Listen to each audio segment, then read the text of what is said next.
உசுரோட படைச்சிங்கன்னா சரி, என்னைய நீங்க பாம்பா படைக்கணும். ஏன் பாம்பா படைக்கணும்? தோல் உரிச்சு உடுக்க கட்டவா? தோலை உடுக்க ஏன் பாம்பா படைக்கணும்? இந்த பிள்ளைய புத்தா படைக்கணும். ஏன்னா ஏன்னா பாம்பு அந்த புத்துக்குள்ள செத்து செடுத்துவாங்க. கோரிக்கை ஒழுங்க உணவங்கெல்லாம் முளைச்சு வந்தது இல்லை. இன்னொன்னு உண்மையா சொல்லு. சரி இப்ப சொல்லு. நாடகம் ஒரு ஜில்லட்டு மிஷின் வாங்கிட்டேன். சரி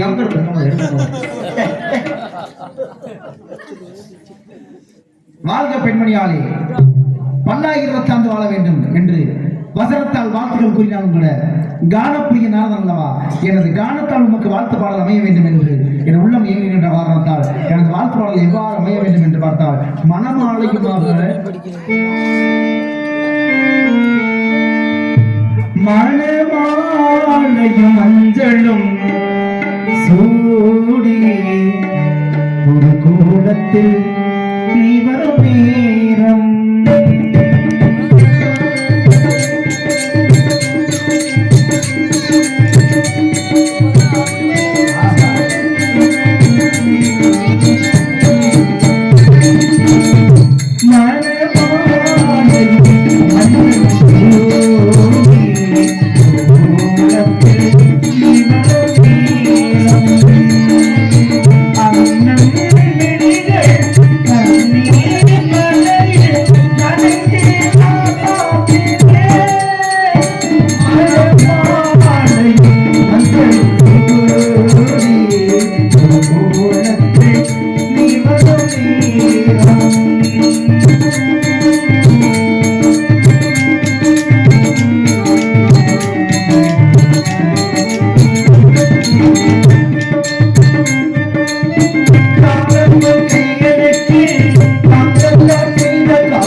நீரளவையாகவும் நீராம்பல் தான் கற்ற நூலளவையாகவும் நுண்ணறிவு மேலை தவத்தளவையாகவும் தான் பெற்ற செல்வம் குலத்தளவையாகவும் குணம் என்பார்கள்.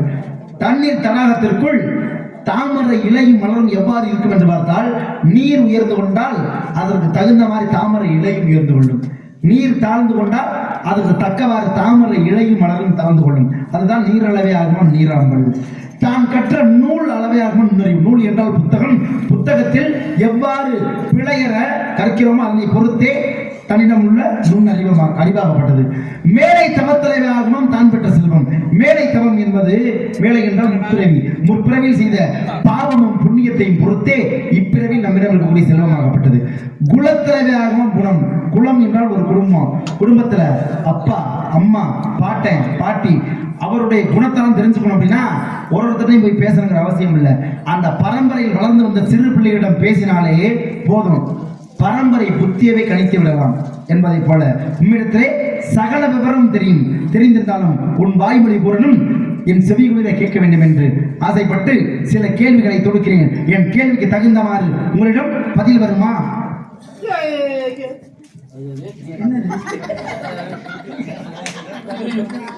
நற்றாமரை குளத்தில் நல்லெண்ணம் சேர்ந்தால் போல் கற்றாலே கற்றால் காமல்வர். ஒரு மனிதனை முதல்ல புரிஞ்சுக்கணும். அது ஒரு மனித தன்மை. அதை புரிஞ்சுக்கலாம் மனித தன்மையே கிடையாது. ஆனா அருமையா சொன்னீங்க ஒவ்வொருத்தருடைய குண அதிசயங்கள். ஏன்னா சித்திரமும் கைப்பழக்கம், செந்தமிழும் நாப்பழக்கம், நித்தம் நித்தம் நடைப்பழக்கம், வைத்ததொரு கல்வி மனப்பழக்கம், நட்பும் தயவும் பிறவி குணம். நாங்க இந்த பிறவி குணத்தை மாற்ற முடியாது. ஒரு மனிதனாகப்பட்டவனுக்கு பிறவி குணத்தை மாற்ற முடியாது. ஆனா மற்றவடைய என்னிட்ட பேசுற உடனே சொன்னீங்க உங்களை பத்தி எல்லா விவரமும் தெரியும். சகல விவரமும் தெரிஞ்சிருந்தாலும் என் வாயால சொல்லணும், உங்களுடைய செவியார கேட்கணுங்கிறீங்க. கேளுங்கள் சுவாமி. மழை தெரிந்த வெள்ளம் போல சொல்ல தெரியலனாலும் எது எனக்கு தெரிஞ்ச வரைக்கும் சொல்றேன். ஆனா கற்றது கைமண்ணளவு, கல்லாதது உலகளவு, உற்ற கலைமண்ணத்தை போதுகிறான். மெத்தவரும் பந்தயம் கூற வேண்டாம், புலவியும் எறும்பும் தன் கையால் எழுத்தானாங்க. ஏன்னா எல்லாம் தெரிஞ்சவங்களும் யாரும் கிடையாது, ஒன்றுமே தெரியாம இருக்கிறவங்களும் யாரும் கிடையாது. எனது கலைவாணியுடைய அருள் இருந்தால் மட்டுமே எல்லாமே எல்லாருக்கும் தெரியும். சரஸ்வதி வந்து எல்லார் நாவிலையும் இருக்கிறது கிடையாது. எல்லா நாவிலையும் இருப்பாளா? அவளுக்கு குடி இருப்பா. குடி இருக்கும் பொழுதே அவன் பயன்படுத்திக்கணும். ஏன்னா அறிவு படிக்கிறோம், படிச்சதை மட்டும் அப்படியே வச்சுக்க முடியாது. நம்ம படிச்சதை வந்து வெளிப்படுத்தணும். அப்பதான் 4 பேருக்கு தெரியும். நீங்க ஆரம்பத்துல சொன்னீங்க உங்களுடைய வாத்தியார் வீரமுத்துனை பத்தி சொன்னீங்க. ஏன்னா அவர்னால நிறைய மாணவிகள் உருவாகிட்டாங்க. ஒரு வாத்தியார உள்ளவங்க என்ன செய்வாங்கன்னா ஒரு குறிப்பிட்ட பாடத்தை எழுதி கொடுப்பாங்க. ஏன்னா பிள்ளையார் சொல்லி போட்டு எழுதி கொடுப்பாங்க. அதை படிச்சதை மட்டும் வந்து ஒப்பிச்சோன்னு வச்சுக்கோங்களேன், அது எப்படின்னா குடத்துக்குள்ள இருக்கிற விளக்கு மாதிரி படிச்சதை வந்து ஒப்பிக்கிறது. ஆனா அவங்களுடைய அறிவுக்கு ஏற்றவாறு தன்னுடைய திறமையை வளர்த்துக்கணும்னா நம்ம என்ன செய்யணும்? படிக்கணும். ஏன்னா மரத்தை வாசிட்டு பார், மனிதனை பேச விட்டு பாருங்க. மனம் கோணலானால் நூலை படிக்கணும், மனம் கோணலானால் நூலை பிடிக்கணும். நாங்க மனம் கோணல் ஆயிடுச்சுன்னு வச்சுக்கோங்களேன், ஒரு வீட்டுல ஒரு குடும்பத்துல பகவத்கீதையும் திருக்குறள் புத்தகமும் மட்டுமே இருந்தால் மட்டுமே ஒரு மனிதன் இப்படித்தான் வாழணும் அப்படிங்கிற 1330 குறள்லையுமே வள்ளுவர் பெருந்தகை எழுதி வச்சிட்டார். ஒரு மனிதனாகப்பட்டவன் இப்படித்தான் இருக்கணும், இப்படித்தான் வாழணும் அப்படிங்கிறது 1.25 அடியை எழுதி வச்சிருக்காரு. அதை நம்ம படிச்சு நம்ம தெரிஞ்சு நம்மளுடைய அறிவை வளர்க்கணும். நீங்க கேளுங்க, நீங்க என்னைக்கு விவரம் கேட்கறீங்களோ அதுக்கு தகுந்த மாதிரி நான் விவரம் சொல்ல தயாரா இருக்கீங்களா? இந்த உலகத்தில் பெரியோர் எல்லாம் பெரியோரும் அல்ல, பெரியவர்கள் எல்லாம் சிறியவர்களும் அல்ல. அதனால பார்த்தா யாருடைய துணை இந்த உலகத்துல வேணும்னு சொல்லி திருக்குறள்ல திருவள்ளுவர் எழுதுறாருன்னா பெரியாரை துணை கோடல்னு எழுதியிருப்பாரு. அப்படின்னா என்ன பொருள்? இடிப்பாறை இல்லாத ஏமரா மன்னன் கெடுப்பார் இல்லானும் கெடும். அப்படின்னா தவறு செய்யும் பொழுது நீ செய்வது தவறு அப்படின்னு இடித்து உரைத்து கூறும் பெரியவர் ஒருத்தர் பக்கத்துல வச்சுக்காத அரசன் அடுத்தவன் கிடைக்க தேவையில்லை, தானே கெட்டு முடிச்சிருவானா. அப்ப வாழ்க்கையில யாருடைய துணை தேவை? பெரியாரை துணை வச்சுக்கணும். அப்ப பெரியவர் தான் இந்த உலகத்துல யார்? வயதுல மூத்தவர் பெரியவரா? இல்ல, அறிவுள்ளோர். அறிவுள்ளோர் பெரியோர். அதனாலதான் சொல்லாமலே பெரியர், சொல்லி செய்வர் சிறியர், சொல்லியும் செய்யார் கையவரே, நல்ல குளமாலை வேர்க்கண்ணாய் கூறு உவமை நாடில் பலாமாவை பாதிரி வைப்பார் அப்படின்னு இருக்காங்க. பலாமரம் பூ பூத்து காய்க்காது, பூக்காமலே காய்க்கும்.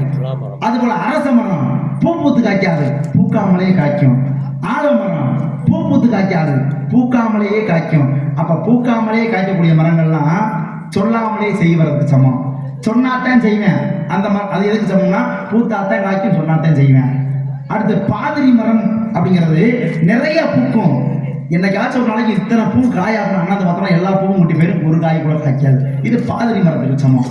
சரிங்களா? அதுபோல அவங்க தான் சொல்லியும் செய்யார் கயவரே, எவ்வளவு சொன்னாலும் அதை எடுத்துக்கொள்ளாதவன் அந்த கயவன் பாதிரி மரத்துக்கு சமம் அப்படின்னு உண்டு.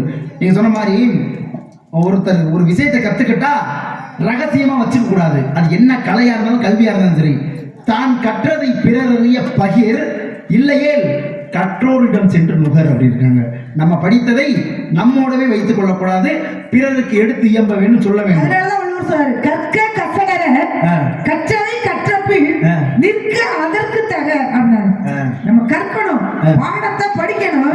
அந்த பாடங்கள் படிக்கும் போது பிழை இல்லாமல் படிக்கணுமா? கற்க கற்றடர அப்படின்னா பிழை இல்லாமல் படி.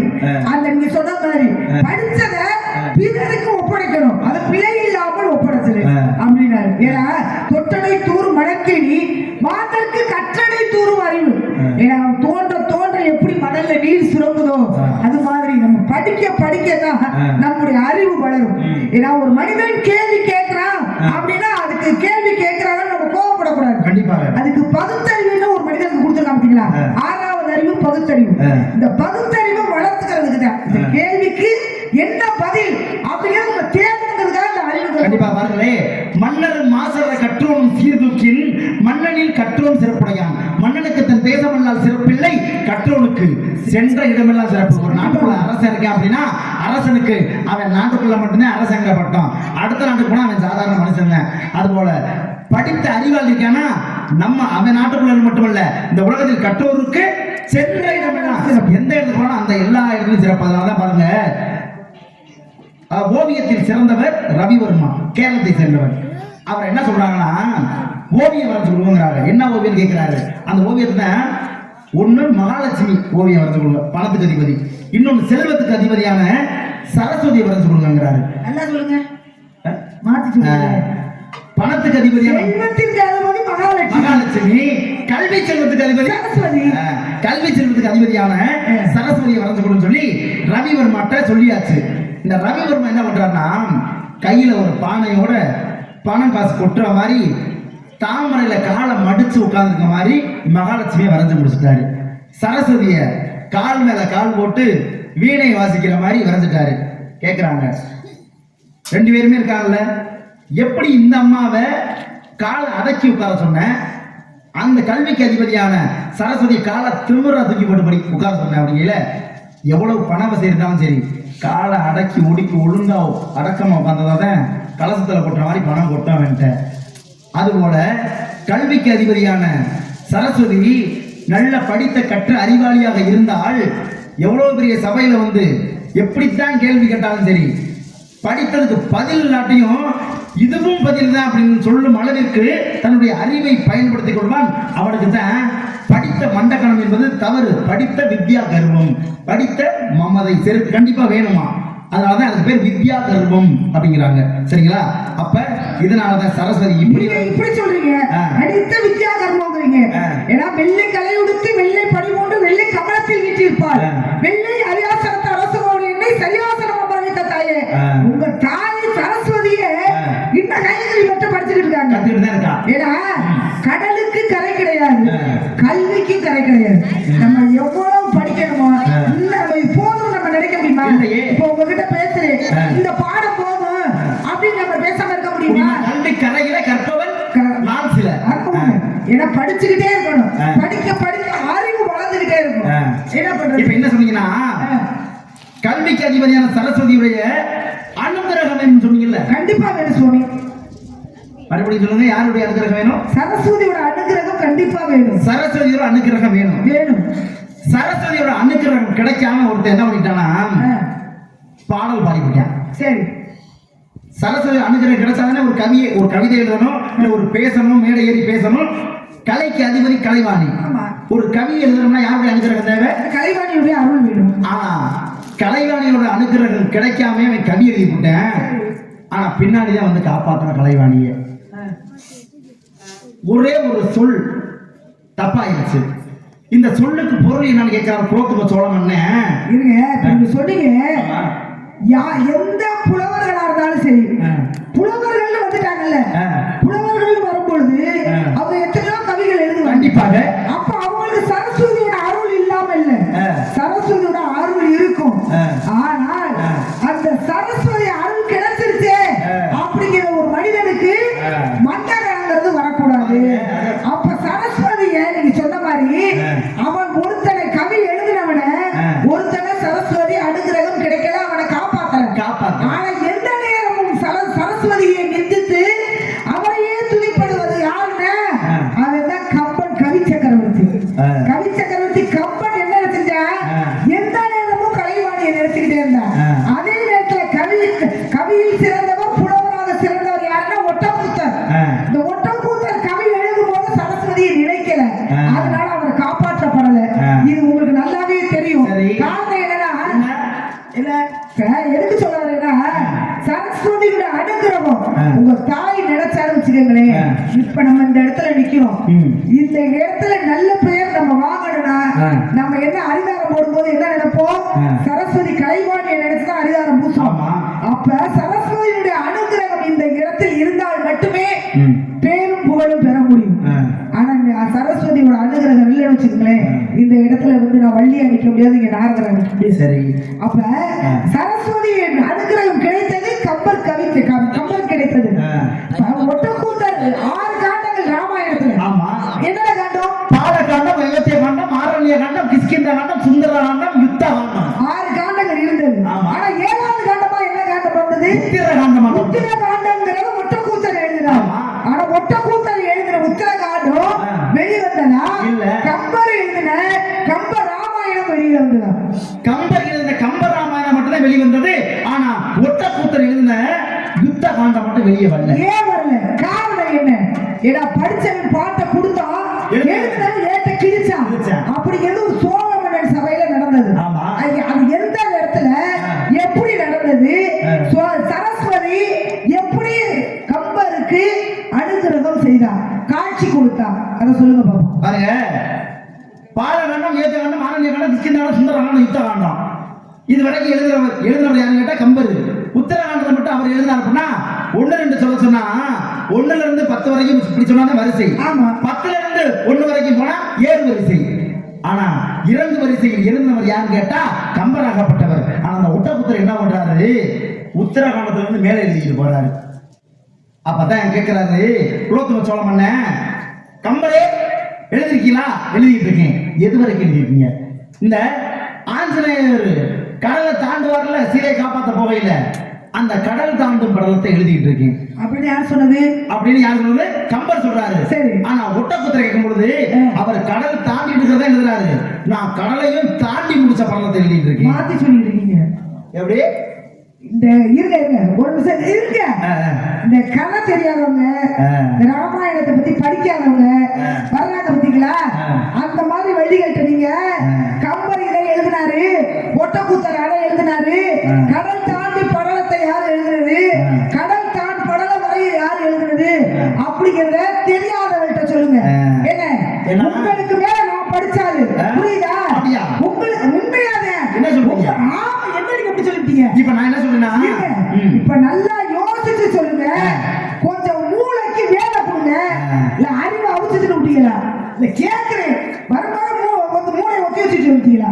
புத்தியை ஒத்தி வச்சுட்டு விட்டீங்களா? இப்ப கம்பருக்கு ஒட்டக்கூத்தரை எழுதுறாங்க. நீங்க கடல் தாண்டின படலம், தாண்டினது வரை எழுதுறது யாரு? கடல் தான் படலம் வரையும் எழுதி வச்சிருக்கேன்னு சொன்னது யாரு? முக்கியமா எழுதி வச்சது யாரு, எழுதாதது யாரு? நல்லா யோசனை பண்ணி சொல்லுங்க. அப்ப இடையில கதை சொல்லும் போது எல்லா புராணம் அடிச்சு விடுவேன். அதை தவறுன்னு சொல்லி நிப்பாட்டினாதான் வள்ளின்னு ஒத்துக்குவேன். இருங்க, நீங்க எதை வேணாலும் பொய் புராடு பேசலாம். ஒண்ணே ஒண்ணு, இந்த இதிகாசங்கிறது 2. ராமாயணம், மகாபாரதம். மண்ணால் வந்தது மகாபாரதம், பெண்ணால் வந்தது ராமாயணம். இந்த ராமாயணத்தை ராமாயணம் மகாபாரதம் எதுவா இருக்கட்டுமே, நமக்கு தெரிஞ்சிச்சுன்னா நம்ம பதில் சொல்லணும், தெரியலன்னா தெரியலன்னு சொல்லணும். ஏன்னா தெரியாம நம்ம போய் சொன்னோம்னு வச்சுக்கோங்க, அது நல்லது கிடையாது, போஜனம் கிடைக்காது, பொட்டுக்களை கூட கிடைக்காது. ஆமா, எது வரைக்கும் எழுதியிருக்காருன்னா, இந்த ராமாயண கதையில பேசும்போது இந்த கூட்டத்துல எங்கேயாவது நின்று ஆஞ்சநேய பெருமான் கேட்டுருப்பாரு.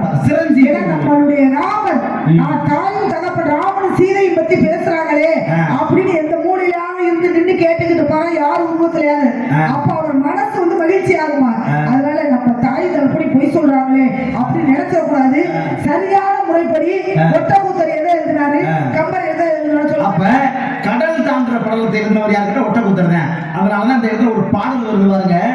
குமதரிட்ட குலவரை கூத்தரின் திமிதமிட்டு திரையும் திரைகள் துமிதம் ஊர்புக வானவர் துள்ளினர் அமுதம் இன்னும் எலும்புன்னு ஆசையால். அப்ப யார் எழுதுனா? அது ஒட்டக்கூத்தர். ஒட்டக்கூத்தர் எழுதினாரு. அதுல என்ன பிரச்சனை கேட்டா, அந்த கவியை படிச்சுட்டாரு. கவி படிச்சா கவிக்கு பொருள் வேணும்ல, பொருளை சொல்லியா? அப்படி இருக்கும்போது குமதரிட்ட குலவரை கூத்தரின் திமிதமிட்டு திரையும் திரைகள், இந்த திரைக்கடல்ல பாலத்தை கட்டணும்ல, கட்டினாங்கல்ல, அப்போதைக்கு கொண்டு போய் கல்லெல்லாம் உள்ள போட்டாங்களா? போடும் பொழுது தண்ணி தெரிச்சிருக்கும்ல, அந்த தெரிக்கக்கூடிய திவளைக்கு இவர் என்ன பண்ணி சொல்லிவிட்டார்? பொருள் தெரியாமையே தும்மின்ட்டாரு. இவருக்கு தெரிக்கிறது தும்மிதான், அப்ப தெரியல பொருள், தும்மின்னு சொல்லி முடிச்சுட்டாரு. அது தெரிஞ்சிச்சு அப்படின்னு. தும்மிக்கு என்னையா பொருள் அப்படின்னு சொல்லி கேட்கிறாங்க. தும்மியான்னு யோசிக்கிறாரு. எனக்கு பதில் தெரியல அப்படிங்கிறத யாரு? ஒட்டக்கூத்தர் சொல்றாரு. சொல்லி முடிச்ச உடனே அப்பதான் கேட்கிறாங்க, இதுக்கு பொருள் எப்ப சொல்ற? நாளைக்கு சொல்றேன் அப்படின்னு வீட்டுக்கு வந்துட்டாரு. வீட்டுக்கு வந்துட்டாருல, வீட்டுக்கு வந்தவருக்கு துணிக்கு பொருள் யார் சொன்னது? நீ சொல்லு.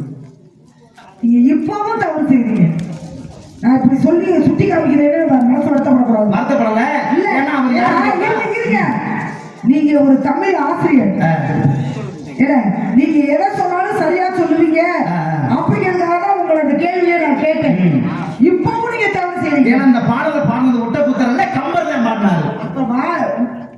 இதெல்லாம் ரொம்ப எனக்கு தெரியாத மாதிரி நீங்க நடிக்கிறீங்களா? ஏன்னா கம்பர் இதை பாடினாரு, ஒவ்வொரு புலவர்களுக்குள்ளையும் போட்டி வரும். இப்ப நீங்க பேசுறதுல நான் எப்படி குற்றம் கண்டுபிடிக்க? கண்டிப்பாக. ஏன்னா நீங்க உடனே கேட்கலாம், நெற்றிக்கண் குற்றம் குற்றம் நக்கீரன் பரம்பரையாரு குற்றம்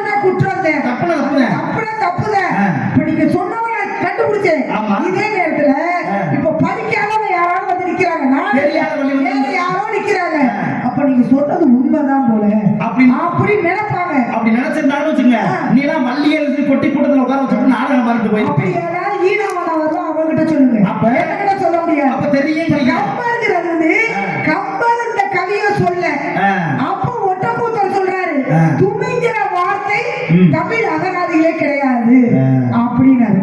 அப்ப எந்த நேரத்துல கலைவாணி உங்களுடைய கம்பருக்கு அருள் கொடுத்தா, காட்சி கொடுத்தா?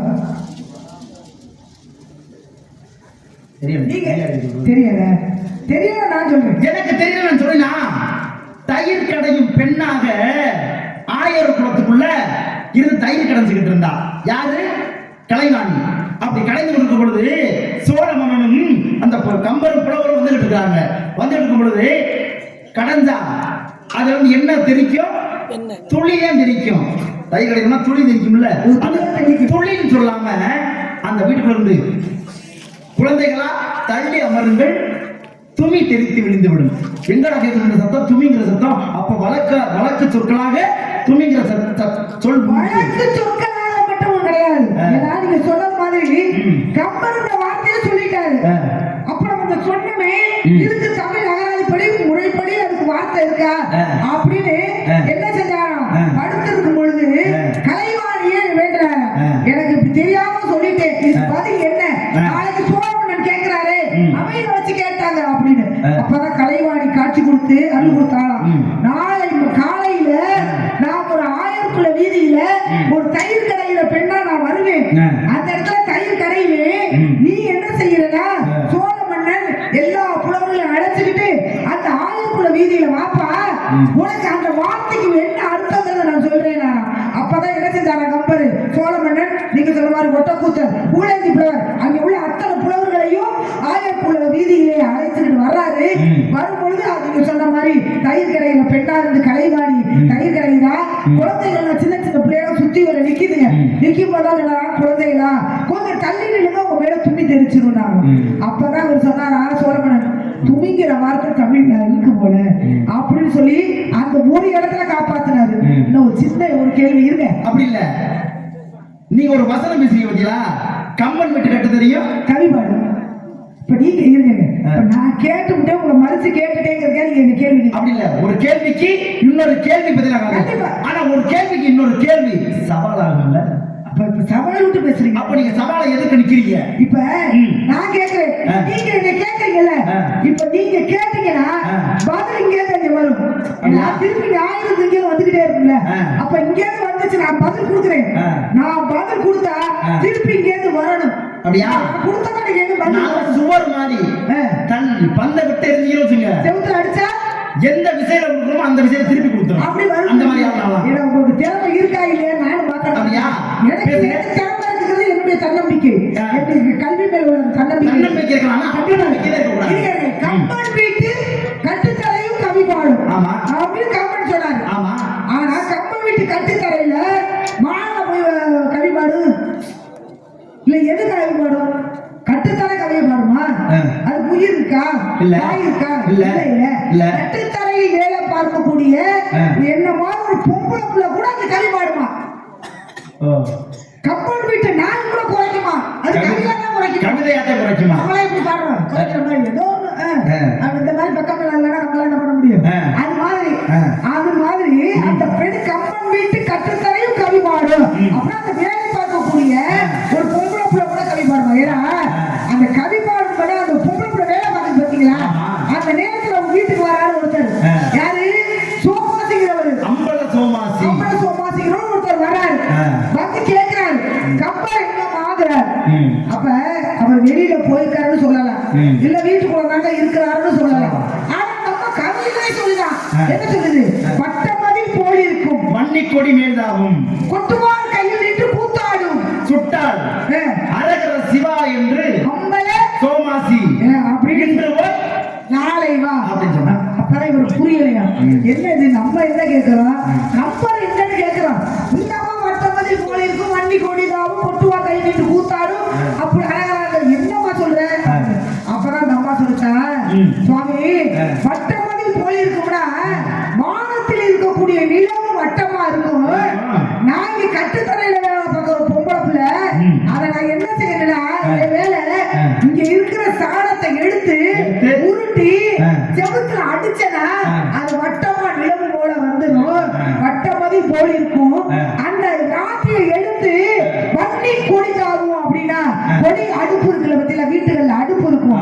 அந்த அடுப்புல அந்த ராட்டியை வச்சா எரியும். எரிஞ்சிச்சுன்னா அது சாம்பல் ஆகும்.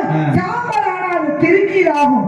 அந்த திருநீரை எடுத்தால் அரோரா அப்படின்னு சொன்னா அது திருநீர் இட்டார் யாரு கெட்டார் சிவனை மறந்தார் யாரு வாழ்ந்தார். மந்திரமாவது நீரு மாணவர் மேலது நீரு சுத்தரமாவது நீரு திதிக்கப்படுவது நீரு. திருநீர் இட்டார் யாரு கேட்டாலும் ஒரு மனிதனுக்கு திருநீர் பூசணும். கண்டிப்பா அப்படி இருக்க அரகர சிவ சிவா அப்படின்ற மாதிரி நான் இந்த இடத்துல வேலை பார்க்கிற புள்ள எனக்கு கம்பல் எங்க போனான்னு தெரியலங்க அப்படின்னு அந்த பொண்ணு சொல்றது சரிதானே? கேட்ட கேள்வி சரிதான். ஆனா பதில் தெரியாம நின்னவர் சோமாசி. அதுக்கு பதில் இதுதான் ஐயா. அப்ப வல்லவனுக்கு வல்லவன் மையகத்திலும் உண்டு, வல்லவனுக்கு வழுக்கும் பாறையும் உண்டு. ஒண்ணு சின்ன கேள்வி நீங்க கேட்டீங்க. எனக்கு ஒரு சின்ன சந்தேகம். என்ன சந்தேகம்? கலைவாணி வந்து ஒரு இடத்துல மட்டும்தான் கம்பருக்கு கொடுத்தாளா காட்சி, இல்ல வேற யாருக்கும் ஒரு இடத்துல கொடுத்துருக்காங்க? கம்பருக்கா இல்ல வேற புலவர்? இல்ல வேற புலவர்களுக்கு. ஏன்னா புலவர்கள்னால கலைவாணி அருள் இல்லாம எதுவுமே பண்ண முடியாது.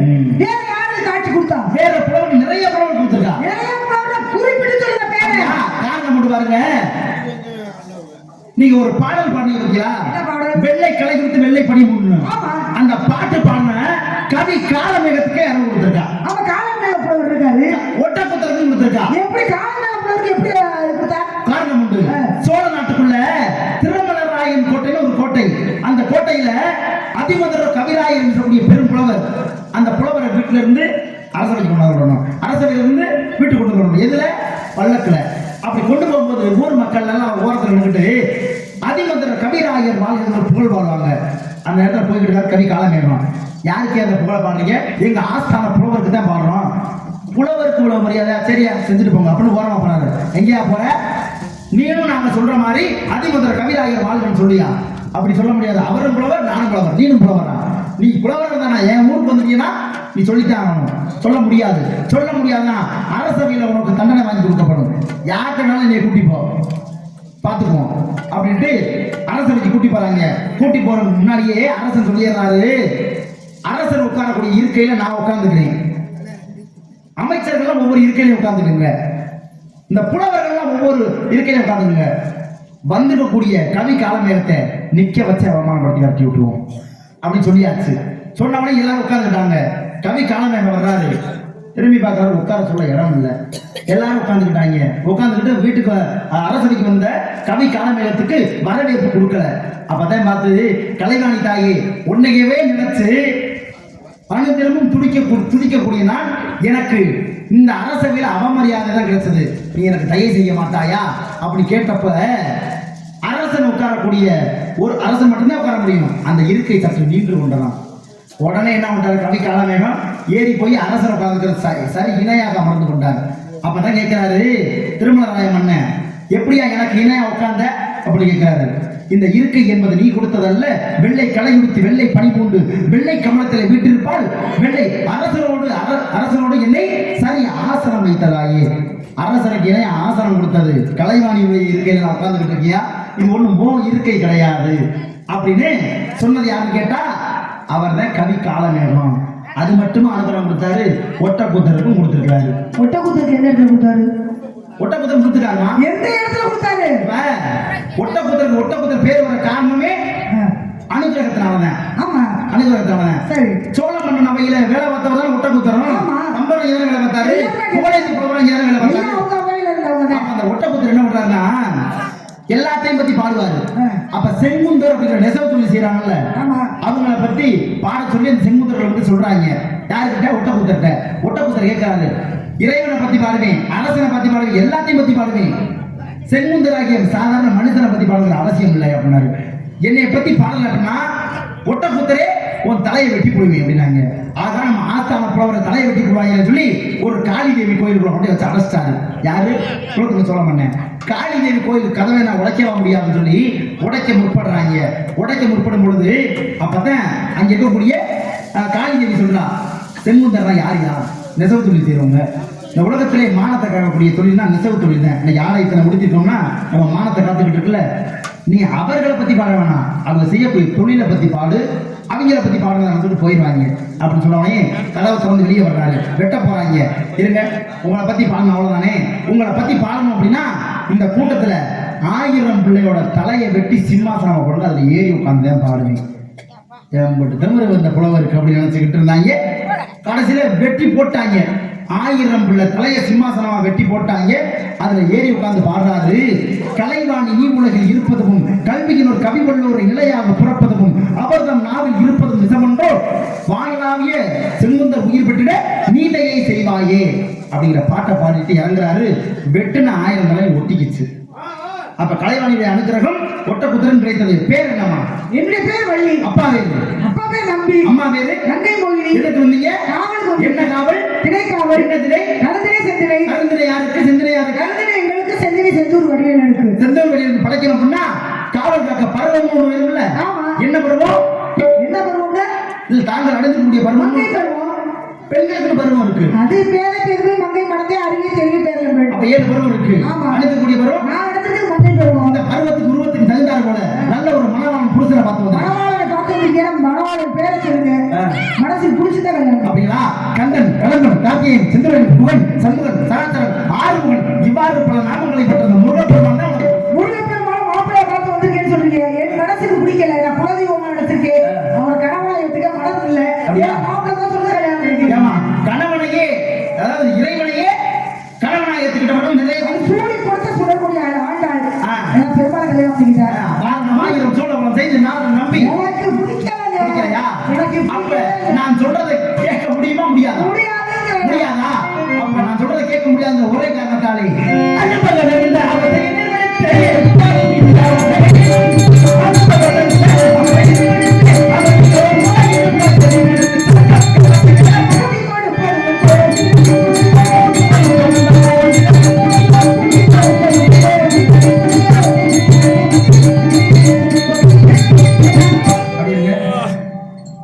நான் ஒரு கலைஞர் குடும்பத்தில் பிறக்கல, ஒரு ரசிகனாக உட்கார்ந்துதான் இன்னைக்கு ஒரு கலைஞனா வந்திருக்கேன். யாருடைய உதவினா எல்லா கலைஞருடைய உதவி.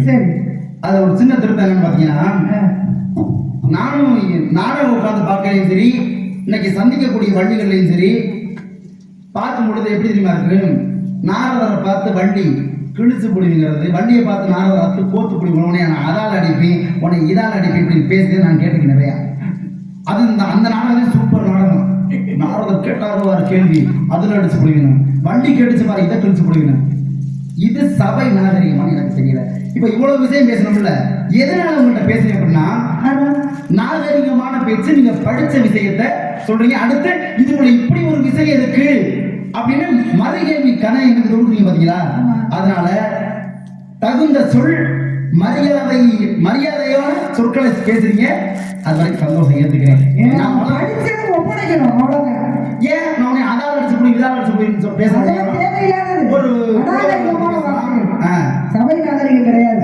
பேசல என்ன சில பேர் வரும்போது அப்படியே பேசுற மாதிரிதான். எவர் குணம் எப்படி இருந்தாலும் சரி, என் குணத்தை நான் மாத்திக்க மாட்டேன். என்ன கருத்து அதை மட்டும் சொல்லுவேன். சரிங்களா? ரொம்ப நன்றி. இருந்தாலும் கூட எல்லா பேசுறாங்க கூட ஒரு வசனம், ஒரு இது பேசி பார்த்தீங்கன்னா, பாடல் கூட்டி கொடுப்பதுங்கள் கோத்திரத்தின் முறை. கோத்திரம்னா என்ன? குடும்பமே. அப்ப நான் மட்டும் இல்ல, கோத்திரமே கூட்டி கொடுப்பதும் கோத்திரத்தின் முறையோ அப்படி கேட்டதுனாலே கூட்டி கொடுப்பது எங்கள் கோத்திரத்தில் இல்லை.